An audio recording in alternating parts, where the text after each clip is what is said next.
എല്ലാ വിദ്യാർത്ഥികൾക്കും പുതിയൊരു വീഡിയോയിലേക്ക് സ്വാഗതം. ഈ വർഷത്തെ LBS nursing and paramedical degree കോഴ്സുകളിലേക്കുള്ള സെക്കൻഡ് അലോട്ട്മെൻറ്റ് റിസൾട്ട് 24-ാം തീയതി, അതായത് ഓഗസ്റ്റ് 24-ാം തീയതി മറ്റന്നാൾ പ്രസിദ്ധീകരിക്കും. അപ്പോൾ വിദ്യാർത്ഥികൾക്ക് ഈ ഒരു LBS വെബ്സൈറ്റ് വഴി ലോഗിൻ ചെയ്തുകൊണ്ട് ഈ ഒരു സെക്കൻഡ് അലോട്ട്മെൻറ്റ് പരിശോധിക്കാൻ സാധിക്കുന്നതാണ്. അതിനുശേഷം 24-ാം തീയതി മുതൽ 29-ാം തീയതി വരെ വിദ്യാർത്ഥികൾക്ക് ഈ ഒരു അലോട്ട്മെൻറ്റ് ലഭിച്ച ആ ഒരു സീറ്റ് കൺഫേം ചെയ്യാനുള്ള ഫീ പേയ്മെൻറ്റ് ചെയ്യാൻ സാധിക്കുന്നതാണ്. ആദ്യമായിട്ട് അലോട്ട്മെൻറ്റ് ലഭിക്കുന്ന വിദ്യാർത്ഥികൾ മാത്രമാണ് ഈ ഒരു സെക്കൻഡ് അലോട്ട്മെൻറ്റ് ഘട്ടത്തിൽ ഫീ പേയ്മെൻറ്റ് ചെയ്യേണ്ടത്, അതായത് ടോക്കൺ ഫീ പേയ്മെൻറ്റ് ചെയ്യേണ്ടതായിട്ടുള്ളത്.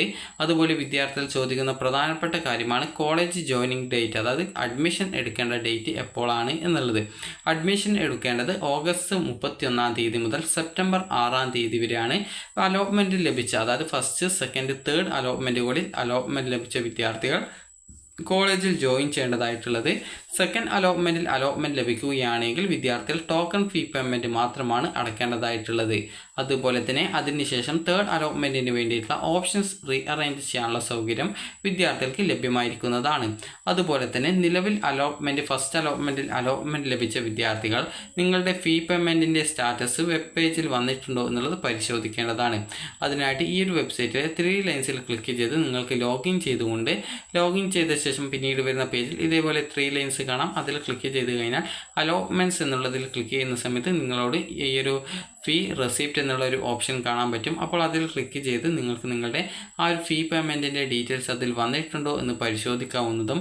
അതുപോലെ തന്നെ അതല്ല എന്നുണ്ടെങ്കിൽ അലോട്ടഡ് ലിസ്റ്റിൽ നിന്നും ക്ലിക്ക് ചെയ്ത് നിങ്ങൾക്ക് ഏത് കോഴ്സിലാണോ അലോട്ട്മെൻറ്റ് കിട്ടിയിട്ടുണ്ടായിരുന്നത് ആ ഒരു കോഴ്സ് സെലക്ട് ചെയ്യുകയും അതിനുശേഷം ഏത് കോളേജിലാണ് അലോട്ട്മെൻറ്റ് ലഭിച്ചത് എന്നുള്ളത് നിങ്ങൾ സെലക്ട് ചെയ്ത് കൊടുത്തു കഴിഞ്ഞാൽ ഈ ഒരു ലിസ്റ്റിൽ നിന്നും നിങ്ങൾ ഫീ പേയ്മെൻറ്റ് ചെയ്തിട്ടുണ്ടോ എന്നുള്ളത് കൃത്യമായിട്ട് മനസ്സിലാക്കാൻ സാധിക്കുന്നതാണ്. അപ്പോൾ നിങ്ങൾ ഇവിടെ നോക്കുന്ന സമയത്ത് നിങ്ങൾക്ക് ഓരോ വിദ്യാർത്ഥികളുടെയും ആ ഒരു ഫീ പേയ്മെൻറ്റ് ചെയ്ത ഡീറ്റെയിൽസ് കാണാനായിട്ട് സാധിക്കുന്നതാണ്. അതായത് 27,000 രൂപയാണ് ടോക്കൺ ഫീ പേയ്മെൻറ്റ് നഴ്സിംഗിന് കിട്ടിയത് ഇപ്പോൾ അടിച്ചിട്ടുള്ളത്. അതുപോലെ തന്നെ SC ST OEC വിഭാഗത്തിലുള്ള വിദ്യാർത്ഥികൾ ആണെങ്കിൽ 1000 രൂപയാണ് ഫീസ് വരുന്നത്. അപ്പോൾ അതുകൊണ്ട് തന്നെ ഈ ഒരു രീതിയിൽ ഓരോ വിദ്യാർത്ഥികളും എത്ര രൂപ വീതമാണ് ഫീസ് അടച്ചിട്ടുള്ളത് എന്നുള്ളത് നിങ്ങൾക്ക് അറിയാനായിട്ട് സാധിക്കുന്നതാണ്. അതുപോലെ തന്നെ വിദ്യാർത്ഥികൾക്ക് ഇനി മറ്റ് കോഴ്സുകളുടെ ഫീസ്, അതായത് പല വിദ്യാർത്ഥികളും ചോദിക്കുന്നതാണ് ഈ ഒരു പല കോഴ്സുകൾക്കും എത്ര രൂപയാണ് ടോക്കൺ ഫീ പേയ്മെൻറ്റ് വരുന്നത് എന്നുള്ളത്. അപ്പോൾ നിങ്ങൾക്ക് ഈ ഒരു രീതിയിൽ ഓരോ കോഴ്സ് സെലക്ട് ചെയ്ത് കൊടുക്കുക. അതിനുശേഷം നിങ്ങൾക്ക് ഈ ഒരു സെൽഫ് ഫിനാൻസിലാണോ ഗവൺമെൻറ്റിലാണോ ഫീസ് അറിയേണ്ടത്, അതിനനുസരിച്ച് ആ ഒരു ഇൻസ്റ്റിറ്റ്യൂട്ട്, അതായത് ആ ഒരു കോളേജ് ഏതാണ് അത് കൃത്യമായിട്ട് സെലക്ട് ചെയ്ത് കൊടുക്കുക. സെലക്ട് ചെയ്ത് കൊടുക്കുന്ന സമയത്ത് നിങ്ങൾക്ക് ഓരോ വിദ്യാർത്ഥികൾക്കും അലോട്ട്മെൻറ്റ് ലഭിച്ച വിദ്യാർത്ഥികൾക്ക് ടോട്ടൽ എത്രയാണ് ഫീസ് എന്നുള്ളത് കൃത്യമായിട്ട് മനസ്സിലാക്കാവുന്നതാണ്. ഇവിടെ MLT കോഴ്സ് ആണെങ്കിൽ 20,860 രൂപയാണ് ഗവൺമെൻറ് കോളേജിൽ അലോട്ട്മെൻറ്റ് കിട്ടിയാലുള്ള, അതായത് ആ ഒരു കോഴ്സിൻ്റെ ടോട്ടൽ ഫീസ് എന്ന് പറയുന്നത്. അപ്പോൾ ഈ രീതിയിൽ ഏതൊക്കെ വിദ്യാർത്ഥികളാണ് ഫീ പേയ്മെൻറ്റ് ചെയ്തിട്ടുള്ളത് എന്നുള്ളത് അറിയാനായിട്ട് സാധിക്കുന്നതാണ്. അതുപോലെ തന്നെ ചില വിദ്യാർത്ഥികളുടെ ഇവിടെ ഫീ പേയ്മെൻറ്റ് ഡീറ്റെയിൽസ് വന്നതായിട്ട് കാണുന്നില്ല. കാരണം അവർ ചിലപ്പോൾ ഇന്നായിരിക്കും ആ ഒരു ഫീ പേയ്മെൻറ്റ് ചെയ്തിട്ടുണ്ടായിരുന്നത്. അപ്പോൾ അതുകൊണ്ടായിരിക്കും അവരുടെ ആ ഒരു ഫീ പേയ്മെൻറ്റ് ഡീറ്റെയിൽസ് വെബ്സൈറ്റിൽ ഇപ്പോൾ കാണാതിരിക്കുന്നത്. അപ്പോൾ ഏകദേശം നിങ്ങൾ ബാങ്ക് വഴിയാണ് അടക്കുന്നതെങ്കിൽ ഏകദേശം ബാങ്കിൽ അടച്ച ശേഷം ഏകദേശം 24 മണിക്കൂറിന് ശേഷമായിരിക്കും ആ ഒരു ഡീറ്റെയിൽസ് ഈ ഒരു വെബ്സൈറ്റിൽ വരിക. അപ്പോൾ അതുകൊണ്ട് തന്നെ നിങ്ങൾ ആ ഒരു ഫീ പേയ്മെൻറ്റ് ചെയ്തിട്ട് ഇവിടെ ആ ഒരു ഡീറ്റെയിൽസ് വന്നിട്ടില്ലല്ലോ എന്ന് കരുതി ടെൻഷനൊന്നും അടിക്കേണ്ട ആവശ്യമില്ല. അതുപോലെ നിങ്ങളുടെ പ്രൊഫൈൽ പരിശോധിച്ച് അവിടെയുള്ള ആ ഒരു ഫീ പേയ്മെൻറ്റിൻ്റെ, അതായത് ഒരു ഫീ റെസിപ്റ്റ് ഡീറ്റെയിൽസിൽ ആ ഒരു ലിങ്കിൽ ക്ലിക്ക് ചെയ്ത് നിങ്ങളുടെ ഫീ പേയ്മെൻറ്റ് ഡീറ്റെയിൽസ് വന്നിട്ടുണ്ടോ എന്ന് പരിശോധിക്കുക. ബാങ്ക് വഴിയാണെങ്കിൽ 24 hours എടുക്കും. അതുപോലെ തന്നെ നിങ്ങൾ ഓൺലൈനായിട്ടാണ് ഫീ പേയ്മെൻറ്റ് ചെയ്തിട്ടുള്ളതെങ്കിലും ഫീ പേയ്മെൻറ്റ് ചെയ്തിട്ടുള്ളതെങ്കിലും കുറച്ച് ടൈം എടുക്കാവുന്നതാണ്. കാരണം ഒരു വിദ്യാർത്ഥി പറഞ്ഞിട്ടുണ്ടായിരുന്നു, അതായത് ആ ഒരു വിദ്യാർത്ഥി ആദ്യഘട്ടത്തിൽ 1000 രൂപ ഗൂഗിൾ പേ ഉപയോഗിച്ചുകൊണ്ട് അടച്ച സമയത്ത്, അതായത് ഒരു UPI ഉപയോഗിച്ചുകൊണ്ട് അടച്ച സമയത്ത് ആദ്യം അത് വെബ്സൈറ്റിൽ വന്നിട്ടുണ്ടായിരുന്നില്ല. അപ്പോൾ വീണ്ടും ഫീ പേയ്മെൻറ്റ് അടച്ചു. അപ്പോൾ വീണ്ടും അത് കുറേ സമയം കഴിഞ്ഞ സമയത്ത് ഈ ഒരു 2 തവണ അടച്ചതും അത് ആ ഒരു വെബ് പേജിൽ വന്നിട്ടുണ്ടായിരുന്നു എന്നുള്ളത്. അപ്പോൾ ഈ രീതിയിൽ ചിലപ്പോൾ കുറച്ച് ടൈം എടുക്കും. അപ്പോൾ നിങ്ങൾ അതുകൊണ്ട് തന്നെ ഫീ പേയ്മെൻറ്റ് സക്സസ്ഫുള്ളായിട്ട് കംപ്ലീറ്റ് ആയിട്ടുണ്ടെങ്കിൽ നിങ്ങൾ ആ ഒരു ഫീ പേയ്മെൻറ്റ് ആ ഒരു ഡീറ്റെയിൽസ് വന്നിട്ടുണ്ടോ എന്നുള്ളത് ഏകദേശം ഈ ഒരു വെബ്സൈറ്റിൽ ഒരു കുറച്ച് സമയം കഴിയുന്ന സമയത്ത് പരിശോധിക്കുക. ബാങ്ക് വഴിയാണെങ്കിൽ ഏകദേശം 24 hours എടുക്കും.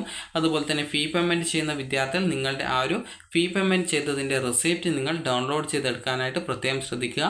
ചലാൻ വഴി അടച്ചവർ ആ ഒരു ചലാൻ്റെ ബാക്കി ഭാഗം നിങ്ങൾക്ക് ബാങ്കിൽ നിന്ന് തന്നിട്ടുണ്ടാകും. അപ്പോൾ ആ ഒരു ചലാൻ്റെ ബാക്കി ഭാഗം നിങ്ങളുടെ കയ്യിൽ സൂക്ഷിച്ചു വയ്ക്കുക. കാരണം അഡ്മിഷൻ ടൈമിൽ അത് ആവശ്യമാണ്. ഇനി വിദ്യാർത്ഥി വിദ്യാർത്ഥികൾക്ക് സെക്കൻഡ് അലോട്ട്മെൻറ്റ് എങ്ങനെ പരിശോധിക്കാം എന്നുള്ള കാര്യം നമുക്ക് നോക്കാം. സെക്കൻഡ് അലോട്ട്മെൻറ്റ് പരിശോധിക്കുന്നത് ഫസ്റ്റ് അലോട്ട്മെൻറ്റ് പരിശോധിക്കുന്ന സെയിം രീതിയിൽ തന്നെയാണ്. നിങ്ങൾ ലോഗിൻ ബട്ടൺ ക്ലിക്ക് ചെയ്ത് നിങ്ങളുടെ ആപ്ലിക്കേഷൻ നമ്പറും നൽകി വെരിഫൈ ചെയ്യുക. അതിനുശേഷം നിങ്ങളുടെ രജിസ്ട്രേഷൻ ID, പാസ്വേഡ് എന്നിവ നൽകി സൈൻ ഇൻ ചെയ്യുക. സൈൻ ഇൻ ചെയ്യുന്ന സമയത്ത് ആപ്ലിക്കേഷൻ സ്റ്റാറ്റസ് പേജിൽ പോകുന്നതാണ്.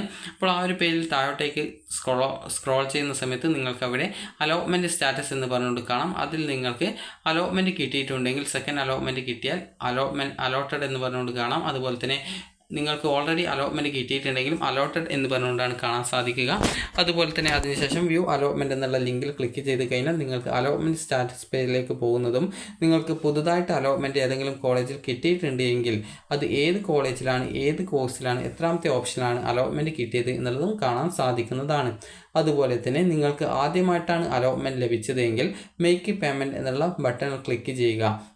ഓൾറെഡി ഫീ പേയ്മെൻറ്റ് ചെയ്ത വിദ്യാർത്ഥികൾക്കും ഇതേ രീതിയിൽ മേക്ക് പേയ്മെൻറ്റ് ഓപ്ഷൻ കാണാം. ജസ്റ്റ് അതിൽ ക്ലിക്ക് ചെയ്യുന്ന സമയത്ത് നിങ്ങൾ ഓൾറെഡി ഫീ പേയ്മെൻറ്റ് ചെയ്ത വിദ്യാർത്ഥികൾ ആണെങ്കിൽ പെയ്ഡ് എന്ന് പറഞ്ഞുകൊണ്ട് കാണാൻ പറ്റും. അതുപോലെ ഇതുവരെ ഫീ പേയ്മെൻറ്റ് ചെയ്യാത്ത വിദ്യാർത്ഥികൾ, അതായത് ആദ്യമായിട്ട് സെക്കൻഡ് അലോട്ട്മെൻറ്റിലാണ് കിട്ടിയിട്ടുള്ളതെങ്കിൽ വിദ്യാർത്ഥികൾക്ക് ഫീ പേയ്മെൻറ്റ് ചെയ്യാനുള്ള ബാക്കി സ്റ്റെപ്പിലേക്ക് പോകുന്നതായിരിക്കും. അതായത് ഫീ പേയ്മെൻറ്റ് ചെയ്യാനായിട്ട് നിങ്ങൾക്ക് ഓൺലൈനായിട്ടോ അല്ലെങ്കിൽ ഓഫ്ലൈനായിട്ടോ ഫീ പേയ്മെൻറ്റ് ചെയ്യാം. അതായത് നിങ്ങൾ മേക്ക് പേയ്മെൻറ്റ് ഓപ്ഷനിൽ ക്ലിക്ക് ചെയ്യുന്ന സമയത്ത് നിങ്ങൾക്ക് ഓൺലൈൻ മോഡും അതുപോലെ തന്നെ ചലാൻ വഴിയുള്ള ആ ഒരു മോഡും ഓപ്ഷൻ ഉണ്ടാവും. അപ്പോൾ ചലാൻ വഴിയാണ് സെലക്ട് ചെയ്യുന്നതെങ്കിൽ ആ ഒരു ചലാൻ പ്രിൻ്റ് ഔട്ട് എടുക്കാനുള്ള ലിങ്ക് വരികയും അതിൽ ക്ലിക്ക് ചെയ്ത് ആ ഒരു ചലാൻ ഡൗൺലോഡ് ചെയ്തെടുക്കാവുന്നതും, അതിൽ നിങ്ങൾ എത്ര രൂപയാണ് ടോക്കൺ ഫീ പേയ്മെൻറ്റ് ചെയ്യേണ്ടത്, അതുപോലെ നിങ്ങളുടെ ആപ്ലിക്കേഷൻ നമ്പർ, നിങ്ങളുടെ ഡീറ്റെയിൽസ് ഇങ്ങനെയുള്ള കാര്യങ്ങളൊക്കെ ഉണ്ടാവും. അപ്പോൾ അതും എടുത്തുകൊണ്ട് തൊട്ടടുത്തുള്ള ഫെഡറൽ ബാങ്ക് ശാഖയിൽ പോയിക്കൊണ്ട് ആ ഒരു ഫീ പേയ്മെൻറ്റ് ചെയ്യാവുന്നതാണ്.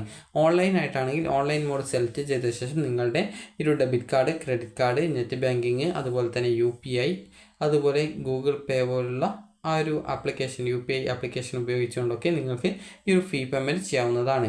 അപ്പോൾ ഈ ഒരു ആദ്യമായിട്ട് സെക്കൻഡ് അലോട്ട്മെൻറ്റ് കിട്ടുന്ന വിദ്യാർത്ഥികൾ മാത്രമാണ് ഈ ഒരു ഫീ പേയ്മെൻറ്റ് ചെയ്യേണ്ടതായിട്ടുള്ളത്. ഓൾറെഡി അലോട്ട്മെൻറ്റ് കിട്ടി ഫീ പേയ്മെൻറ്റ് ചെയ്ത വിദ്യാർത്ഥികൾ വീണ്ടും ഈ ഒരു ഫീ പേയ്മെൻറ്റ് ചെയ്യേണ്ട ആവശ്യമില്ല.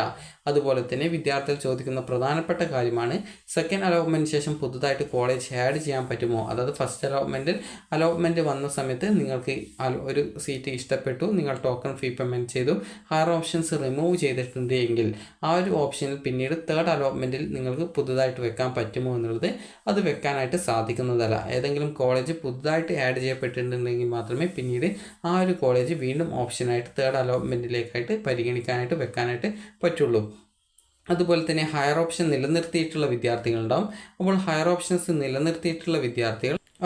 ഓപ്ഷൻസ് നിലനിർത്തിയിട്ടുള്ള വിദ്യാർത്ഥികൾ എന്ന് പറയുന്നത്, ഇപ്പോൾ നിങ്ങൾക്കിപ്പോൾ 5ാമത്തെ ഓപ്ഷനിലാണ് അലോട്ട്മെൻറ്റ് കിട്ടിയിട്ടുള്ളതെങ്കിൽ നിങ്ങൾ അവിടെ ടോക്കൺ ഫീ പേയ്മെൻറ്റ് ചെയ്തു ആ ഒരു സീറ്റ് കൺഫേം ചെയ്തിട്ടുണ്ടാകും. അങ്ങനെയുള്ള വിദ്യാർത്ഥികളെ ഹയർ ഓപ്ഷൻ എന്ന് പറയുന്നത് 5ാമത്തെ ഓപ്ഷനാണ് കിട്ടിയതെങ്കിൽ 1 മുതൽ 4 വരെയുള്ള ഓപ്ഷനുകളാണ് ഹയർ ഓപ്ഷൻ കൊണ്ട് ഉദ്ദേശിക്കുന്നത്. അപ്പോൾ ഈ ഒരു ഓപ്ഷനുകളിലേക്ക് വിദ്യാർത്ഥികൾക്ക് സെക്കൻഡ് അലോട്ട്മെൻറ്റിൽ ഏതെങ്കിലും ഓപ്ഷനിലേക്ക് അലോട്ട്മെൻറ്റ് കിട്ടുകയാണ് എന്ന് കരുതുക. അപ്പോൾ അങ്ങനെയെങ്കിൽ പല വിദ്യാർത്ഥികളും ചോദിക്കുന്ന കാര്യമാണ്, ആ ഒരു സെക്കൻഡ് കിട്ടിയത് വേണ്ട, ഫസ്റ്റ് കിട്ടിയതിലേക്ക് തുടരാൻ പറ്റുമോ എന്നുള്ളത്. അപ്പോൾ അങ്ങനെ ഒരിക്കലും പറ്റുന്നതല്ല. നിങ്ങൾക്ക് പുതുതായിട്ട് ഏതെങ്കിലും കോളേജിൽ സെക്കൻഡിലോ തേർഡിലോ അലോട്ട്മെൻറ്റ് കിട്ടുകയാണ് എങ്കിൽ വിദ്യാർത്ഥികൾക്ക് ആദ്യം ലഭിച്ച അഡ്മിഷൻ നഷ്ടപ്പെടുന്നതും അവിടെ അടച്ച ടോക്കൺ ഫീ പേയ്മെൻറ്റ് പുതിയതായിട്ട് സെക്കൻഡ് അലോട്ട്മെൻറ്റ് കിട്ടിയ കോളേജിലേക്ക് LBS സെൻറ്റർ ട്രാൻസ്ഫർ ചെയ്യപ്പെടുകയും ചെയ്യുന്നതായിരിക്കും. അതിനുശേഷം സെക്കൻഡ് അലോട്ട്മെൻറ്റിന് കിട്ടിയ ഓപ്ഷൻ്റെ താഴെയുള്ള മറ്റു ഓപ്ഷൻസുകൾ ഡിലീറ്റ് ചെയ്യപ്പെടുന്നതും ആയിരിക്കും. അതുകൊണ്ട് തന്നെ സെക്കൻഡ് അലോട്ട്മെൻറ്റിൽ പുതിയ കോളേജ് അലോട്ട്മെൻറ്റ് കിട്ടുകയാണ് എങ്കിൽ ആ ഒരു പുതിയ കോളേജിലേക്ക് മാറേണ്ടതും, അതേസമയം നിങ്ങൾക്ക് സെക്കൻഡ് അലോട്ട്മെൻറ്റിൽ പുതുതായിട്ട് അലോട്ട്മെൻറ്റ് എവിടെയും കിട്ടിയിട്ടില്ല, ആദ്യം ഫസ്റ്റിൽ കിട്ടിയ അതേ കോളേജ് തന്നെയാണ് എങ്കിൽ ആ ഒരു കോളേജിൽ നിങ്ങൾക്ക് അതായത് ആ കോളേജ് നഷ്ടപ്പെടാതെ അത് തുടരുന്നതായിരിക്കും. പിന്നീട് താല്പര്യമുള്ള വിദ്യാർത്ഥികൾക്ക് ഹയർ ഓപ്ഷൻ നിലനിർത്തിക്കൊണ്ട് പിന്നീട് തേർഡ് അലോട്ട്മെൻറ്റിൽ പാർട്ടിസിപ്പേറ്റ് ചെയ്യാവുന്നതാണ്. തേർഡ് അലോട്ട്മെൻറ്റിൽ വേറെ കോളേജിലേക്ക് അലോട്ട്മെൻറ്റ് കിട്ടുകയാണെങ്കിൽ അങ്ങനെ നിങ്ങൾക്ക് മാറാനുള്ള സൗകര്യം ലഭ്യമായിരിക്കും.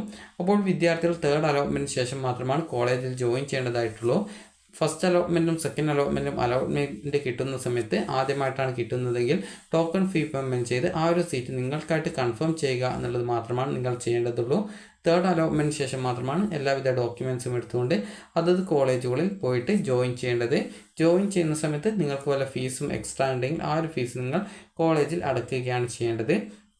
ഗവൺമെൻറ് കോളേജിൽ അലോട്ട്മെൻറ്റ് കിട്ടുന്ന വിദ്യാർത്ഥികൾക്ക് പ്രത്യേകിച്ച് വേറെ ഫീസൊന്നുമില്ല, കാരണം ഓൾറെഡി ഫീസ് മുഴുവനായിട്ട് അടക്കുന്നുണ്ട്.